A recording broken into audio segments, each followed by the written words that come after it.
Hello বন্ধুরা, দেখো মা এখানে কি বানাচ্ছে জিলাপি। তার জন্য মেপে নিয়ে নিল চিনি, দিয়ে দিল গরম জলের মধ্যে আর গোলাপ জল। ভালো করে ফুটে গেলে শিরা হয়ে আসলে মা মেখে নিচ্ছে এখানে জিলাপির জন্য উপকরণ। তো এখানে মা ময়দা এবং বেসন দিয়ে ভালো করে ফুড কালার মিশিয়ে মেখে নিয়েছে আর কড়াইতে বসিয়ে দিয়েছে রিফাইন তেল গরম করার জন্য।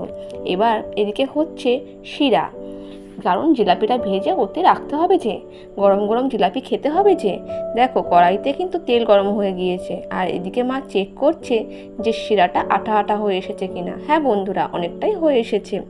এবার চলো জিলাপিটা ভালো করে ভেজে নেওয়া যাক। অবশ্য মা এখানে এই কাফাতে ব্যবহার করেছে, আমি কিন্তু পরে আবার বোতলে জিলাপি করেছিলাম, সেটা আর তুলতে পারিনি বন্ধুরা। তো নেক্সট ব্লকে আবার দেখাবো যে কি করে জিলাপি করতে হয়। কেমন হয়েছে বন্ধুরা অবশ্যই জানিও। আমি আবার জিলাপির রেসিপি নিয়ে নেক্সট ব্লকে আসবো। ততক্ষণ ভালো থেকো, লাইক করে দিও, সাবধানে থেকো। টাটা বন্ধুরা।